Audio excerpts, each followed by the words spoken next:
pinakamurang MediaTek Dimensity 8200 sa halagang 13,000, magkakaroon na tayo ng Ico Neo 7 SE. Umaabot lang naman yung Antutu score nito ng halos 1,000,000 na, ganun siya kalakas. At hindi lang yan, sa halagang ito meron tayong AMOLED display with 120Hz na refresh rate. Kaya samahan nyo ako sa video nito, dapat manuorin nyo ng buo para malaman nyo kung ano makukuha natin dito sa Ico Neo 7 SE. I-check natin yung temperature, actual frames ng mga games nyo, at mamaya sasagutin ko yung mga tanong nyo. Number 1, umiinit ba to? Number 2, baka magka-green line issue? At number 3, Samsung panel kaya yung ginamit dito? Mamaya sasagutin natin lahat yan. Kaya sa mga bago, huwag niyong kalimutan mag-subscribe at pindutin yung bell icon para sa mga ganitong unboxing reviews, bagong kaalaman at katarantaduhan sa channel na to. So like, comment, tsaka subscribe lang. At bago ang lahat, pasalamatan muna natin ang ating munting sponsor. Kung naghanap kayo ng bagong charger at nasira na yung mga charger nyo dati, highly recommended ko sa inyo ang Ugreen na charger. Meron tayong Nexode dito, actually dalawang kulay na ngayon. Dito sa isang kulay may pagka-gray parang ganon, may pagka-blue na hindi ko maintindihan, pero meron din tayong black, hindi nyo nagugustuhan yung isang kulay na ganon. Sa dalawang kulay na to, makakuha tayo ng 65 watts na GAN charger. Actually pwede to sa mga laptop natin, tablets, at lalong-lalo na sa mga phone nga natin. At ang pinaka nagustuhan ko sa magandang charger, 3 port ay makukuha natin dito, 2 USB-C tapos isang USB-A. Actually maganda yung mga GAN charger, hindi siya masyadong umiinit, pati yung mga phone natin, at power efficient siya, meaning na hindi siya ma-access sa kuryente. At ang pinaka nagustuhan ko dito, kung may mga Poco tsaka Xiaomi kayo, yung mga charger na binibigay sa atin, diba, parang bilog yun. Ang tawag nila is parang European plug. Dito ang plug natin dito is US plug, at ma-adjust natin yan kung gusto natin itago, at pwede natin ilabas kapag gagamitin natin. So lahat ng link ilalagay ko sa description para makita nyo kung saan natin mabibili itong GAN charger na to, at baka may mga discount pa dyan. So highly recommended ko sa inyo itong Ugreen 65 watts na GAN charger. Okay guys, sasagutin ko muna yung mga tanong nyo kung may green line issue ba to at umiinit ba. Number 1 issue na nabasa ko dito, may green line issue daw to, at ang ginamit dito sa display is Samsung panel. Well, kapag sinabing Samsung panel, ibig sabihin na AMOLED display. Actually yung gumawa ng mga AMOLED Samsung po. So yung mga AMOLED natin na hawak na phone, halos Samsung po yung gumawa halos niyan. Pero yung napanood yung review sa Ico Neo 7, actually yung Ico Neo 7 po is Indian variant. So dito meron tayong China variant, at ang ginamit na OS dito is Origin OS, samantalang sa Indian variant meron tayong Pantouch OS doon. So magkaiba po yung OS nila, at ang suspesya ko doon kaya uminit yung mga phone na yon dahil dun sa Pantouch OS, hindi po sa Origin OS. Kung may napanood na po kayong Ico Neo 7 na sumasabog, Indian variant po yun. So dito naka-Origin OS tayo na China version. At sa pag-search ko naman, na-isolated lang yung mga green line issue na yan, at tinamaan po talaga doon yung mga Indian variant. Sana hindi magkaroon dito sa Ico Neo 7 SE. So Ico Neo 7 SE China version, yung Ico Neo 7 Indian version po yun. At gusto ko rin malaman yun na matagal na tong phone na to, 2022 pa nga yata. Pero naka-receive naman ako ng isang updates dito, Origin OS 4. So napaka-smooth po ng Origin OS, talagang siya yung pinakamagandang OS na nasubukan ko, at talagang wala akong bugs na naranasan dito. Okay, sana maliwanag po sa inyo yan. Yung link ilalagay ko sa description box, at kung di ako nagkakamali nung nag-sale to, parang nasa 11,000 lang. Pero ngayon nasa 13,000, baka kung sakali kapag nag-sale ulit to next month, magiging 11,000 na lang din. At kung malapit lang kayo sa AHH Xiaomi Manila, meron din yata silang Ico Neo 7 SE. So check nyo na lang, yung link ilalagay ko sa description, at yung Facebook page po nila. At i-unbox muna natin. Sa box meron tayong ganitong box, nakalagay dyan Neo 7 SE, at ang pinaka nagustuhan ko dito sa loob ng box, meron tayong 120 watts na fast charging. Wala pang 30 minutes full charge na yung phone mo, ganun siya kabilis. Tapos syempre meron tayong SIM injector pin na may kasamang malunggay, Type-C cable, mga documentation, at free jelly case. So yun yung mga kasama niya sa box. Sa phone naman, ang nakuha nating kulay dito, may pagka gradient siya, may pagka dark blue dito sa baba, tapos sa pataas naman may pagka sky blue siya. At nagugustuhan ko yung texture niya, hindi siya kapitin ng smudges, at masarap naman siyang hawakan. Then may pagka curve type yung back panel nito, yan, curve na curve siya. Tapos yung camera module nito manipis lang. Kung mapapansin nyo, parang konti lang yung umbok niya, halos na hindi mo siya mapapansin kapag nakatagilid. So bihira ako makakita ng mga ganitong phone na sobrang liit ng camera module at sobrang nipis lang. At nagugustuhan ko yung mga ganitong design kapag naglalaro tayo, hindi siya masyadong sagabal. Tapos may dalawang camera lang tayo dito sa may black part at may isang camera sa ilalim tapos yung flash nito. Tapos may nakalagay na Neo OIS AI camera. So nagugustuhan ko yung back panel niya. Sa taas naman meron tayong anti-noise cancelling microphone, tapos IR blaster kapag mag-remote tayo sa mga TV kung gusto mong patayin. O kaya kung gusto mong patayin yung TV ng mga kapitbahay nyo, pwede sa phone na to dahil meron tayong IR blaster, pwede rin sa aircon at marami pang iba. Sa baba naman hindi tayo expandable storage, nandito yung microphone natin, Type-C port, tapos isang speaker lang.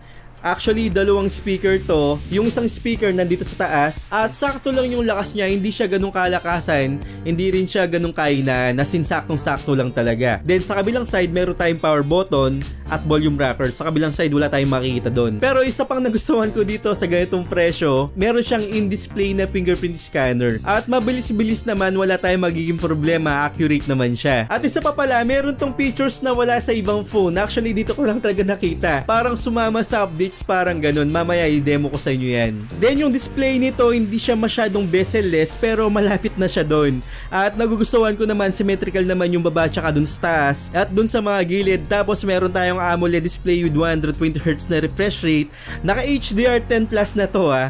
Tapos yung nits brightness niya mataas-taas na rin. 13,000 nits brightness. Sobrang taas niyan.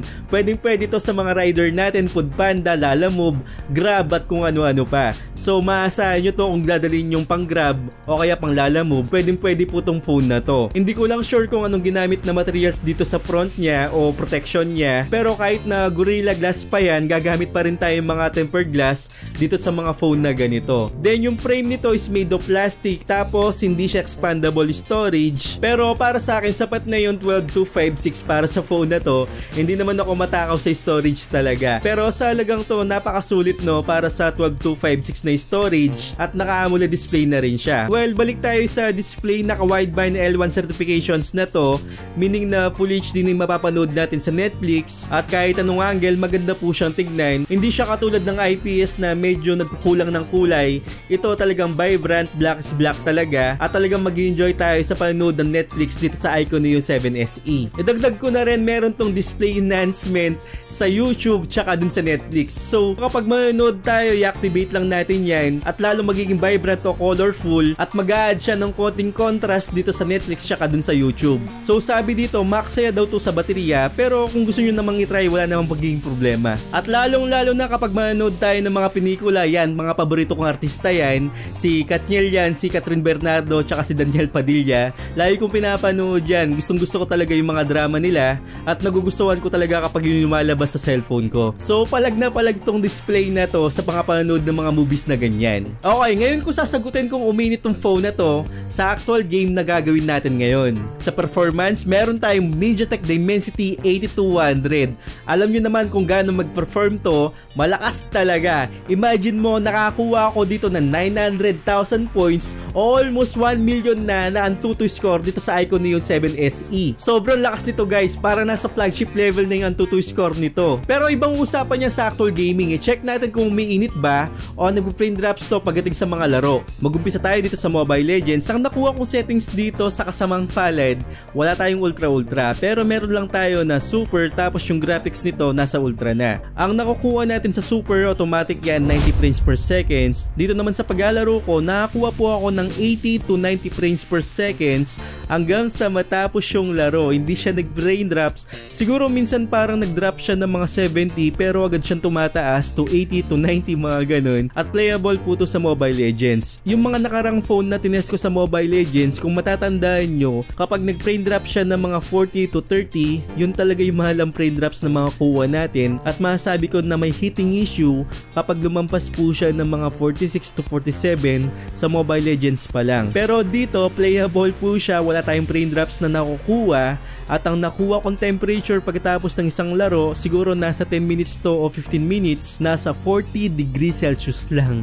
So malamig-lamig po to pagdating sa Mobile Legends at malakas-lakas po talaga to. Parang maning-mani lang dito yung Dimensity 8200 pagdating sa Mobile Legends. Pero may bago tayong laro, diba, yung Warzone Mobile. I-check natin kung pumapalag sa 8200 mamaya. Pero dito muna tayo sa Genshin Impact, nasa high settings tayo dito. Dito naman, ang ganda ng naging experience ko rin dito. Genshin Impact to, highest settings, tapos talagang hindi man yung graphics nito. Ang nakukuha ko dito 50 to 60 frames per seconds hanggang sa matapos yung laro. Parang 30 minutes ako naglalaro dito, kahit saan ako magpunta, paikot-ikot ako dyan at maraming nangyayari sa background. Hindi po siya nag-frame drops talaga, pero after 25 minutes yata parang naramdaman ko na 40 FPS siya, parang ganun. Parang naglalakad ako sa bagong mapa, which is normal po yan. Kahit anong laro yan, kahit sa PC nga, kapag may bagong mapa, talaga mag-frame drops talaga yan na konti-konti lang. Ang maganda doon, umaangat siya. So hindi tayo maselan sa ganun. Talagang normal na talaga na mag-frame drops talaga sa mga bagong mapa, o kaya kapag naglalakad tayo o clash, okay na okay lang po yan, basta tumaangat yung frame natin, wag lang talaga yung sobrang baba. Kaya playable to sa Genshin Impact sa highest settings at ang nakuha kong temperature dito, okay na okay pa rin, 44 degrees Celsius sa 30 minutes na paglalaro natin sa Genshin Impact.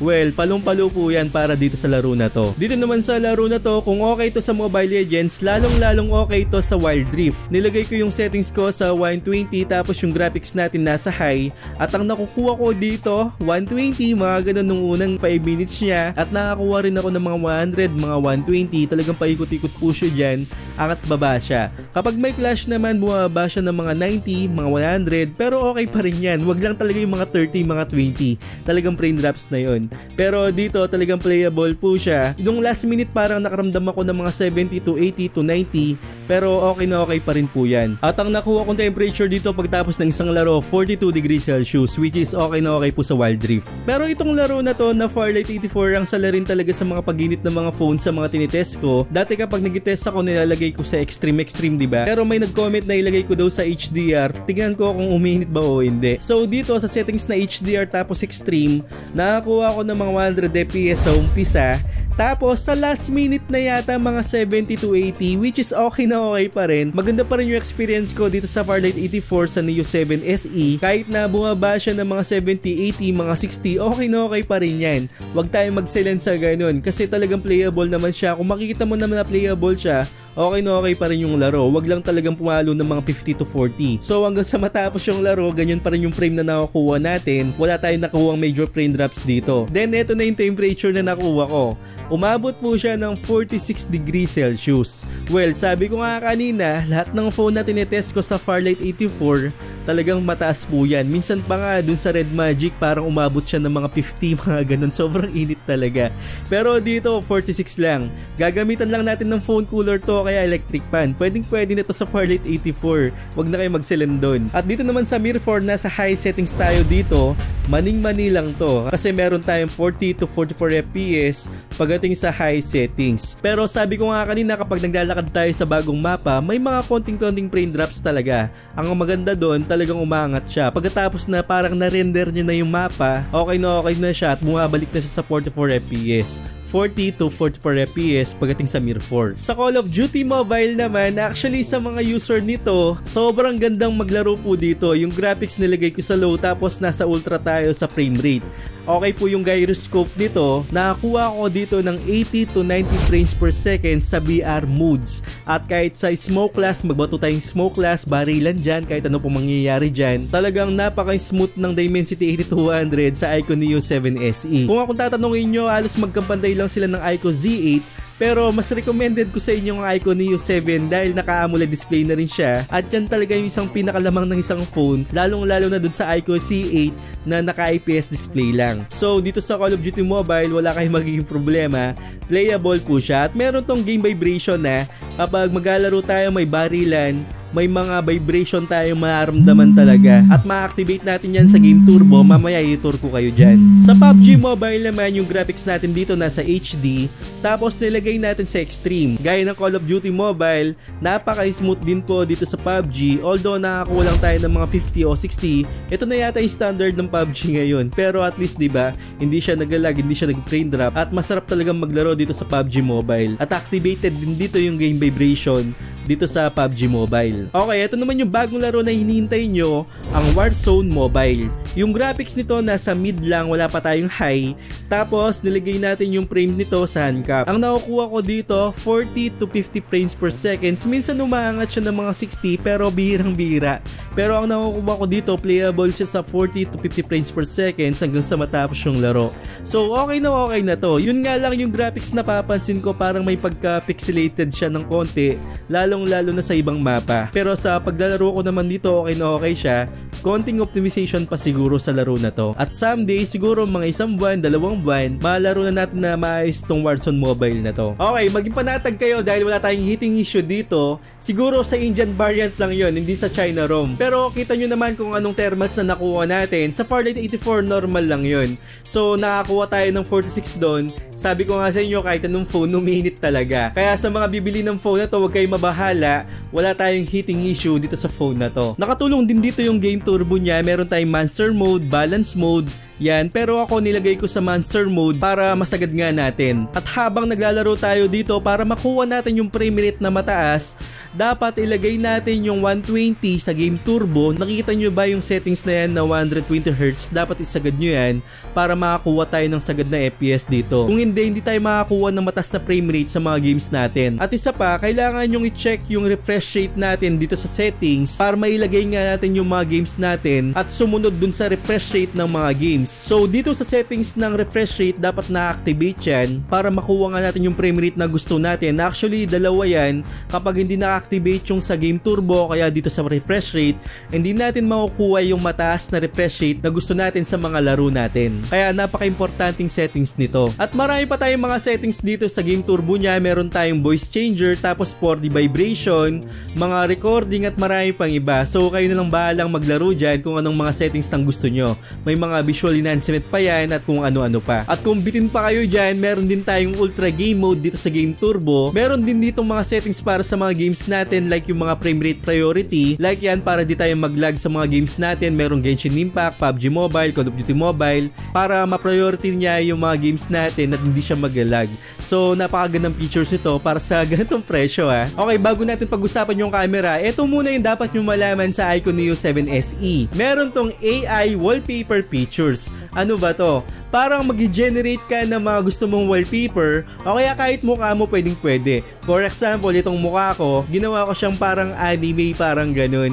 At i-generate mo lang yan, yan na yung makukuha natin. At unlimited dyan ha. Yan, pumogi ako ng konti dyan. Parang ganun. Pero astig yung features nito, unlimited dyan, hindi ka magbabayad, na hindi ko nakita sa ibang brand. Dito lang yan sa iQOO Neo 7 SE. Parang okay din to sa mga naka-origin OS 4, parang ganon sa iQOO Neo 9 Pro, iQOO Neo 9 o kaya iQOO Z8. Baka meron kayong ganitong features, i-check nyo sa mga settings nyo.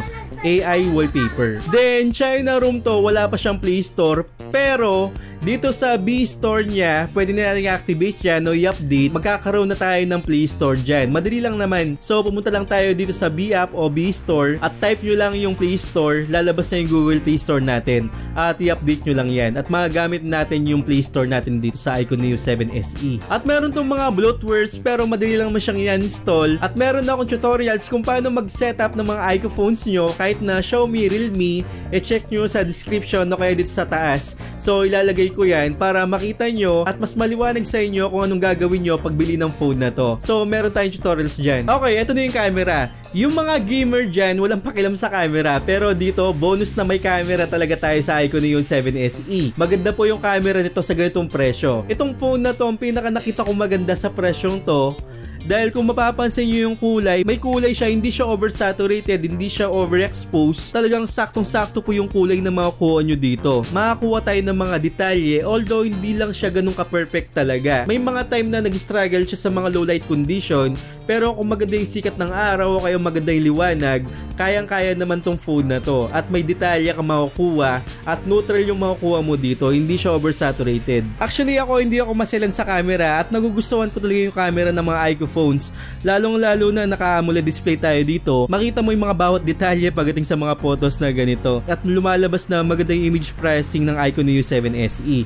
Yun nga lang, medyo struggle siya sa portrait mode Kung mapapansin nyo, ito yung normal mode. Tapos sa portrait mode, medyo parang nagko-contrast siya o kaya parang dumidilim, parang ganon. Yun yung mga sample natin at comparison. Kita nyo ba kung ano pinagkaiba? Parang mas lalong tumas yung contrast nito at yung konting saturation. Pero yung kulay ng subject, medyo nangitim, parang ganon. Pero sa normal naman, okay naman yung subject natin. Yun nga lang, hindi masyadong maganda yung background. Pero mas nagugustuhan ko dito sa human subject pag nasa normal mode lang tayo. Pagdating naman sa video, ito pa yung isang pinakamaganda dito Meron tayong 4K at 60 frames per seconds. Ganun siya kalupit. Sa presyong to, meron tayong 4K 60 FPS. Yun nga lang, hindi siya stable. Medyo magalaw siya. Pero yung detalye nandun pa rin. Actually, talagang magalaw siya.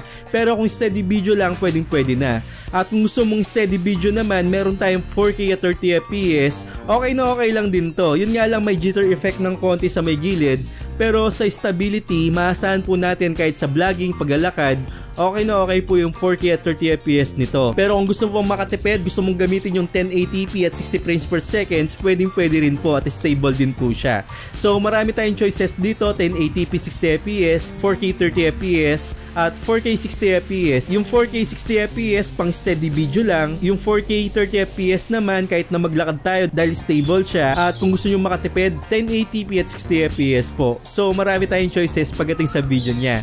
At sulit na yun para sa akin. Sa front facing camera naman, actually maganda po siya, lalong lalo na yung portrait. Mas nagugustuhan ko yung portrait dito compare dun sa main camera. Yung kulay nagugustuhan ko, hindi siya oversaturated, as in talagang saktong sakto yung kulay. Medyo bitin lang ng konti, pero okay na, konting adjust lang siguro. Pero sa nakikita ko dito sa skin tone, okay na okay po siya. May konting beautification pero saktong sakto lang, ma-adjust mo naman yan. Sa nakikita ko, panalo po yung front facing camera nito. Ang ganda talaga ng image pricing ng mga front facing camera pagdating sa mga Vivo na phones. So hindi lang siya perfecto, may mga times na maganda siya, may mga times na hindi siya. Depende po sa ilaw natin o sikat ng araw. Pero para sa akin, sobrang ganda po naman nakukuha ko dito. Dito naman sa video, medyo natipid lang. Meron tayong 1080p at 30 FPS lang, pero maliwanag po siya at may detalye ako nakukuha dito. Hindi lang siya ganun ka-perfect, pero may konting stabilization siya. Parang nasa gitna, medyo magalaw na may konting stabilization, parang ganun. Pero sa detalye na nakukuha ko dito, satisfied ako pagdating sa front facing camera niya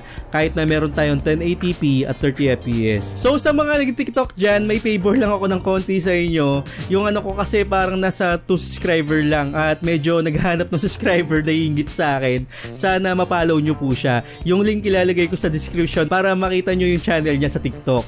So ito yung message niya para sa inyo. Hello po, kasi wala akong followers. 2 lang followers ko sa TikTok. Mag-subscribe po kayo. Mag-subscribe po kayo. Please, come on. Please. Thank you pa. Thank you po. Heart mo sila, heart. Heart mo sila. Heart. Ay, kiss mo, kiss. Flying kiss. Okay.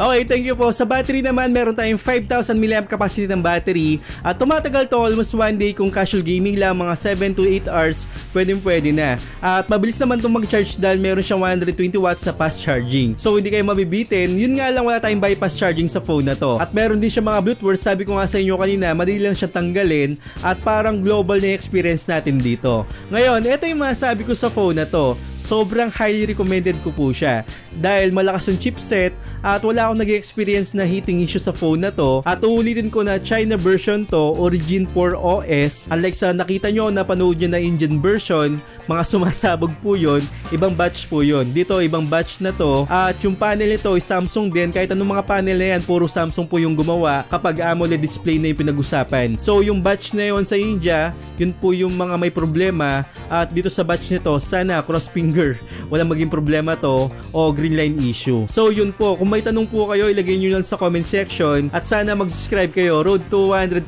subscriber na tayo. Konting-konti na lang ibigay nyo na sa akin. At alam ko may mga node dyan na hindi pa nakasubscribe. Sana mag-subscribe na po kayo at pinutin yung bell icon. At may mga giveaway tayo sa channel ito syempre. Mabibigay ako naman kung ano-ano. Actually meron ako dito. Yan, pamimigay natin to. Meron tayong game sir.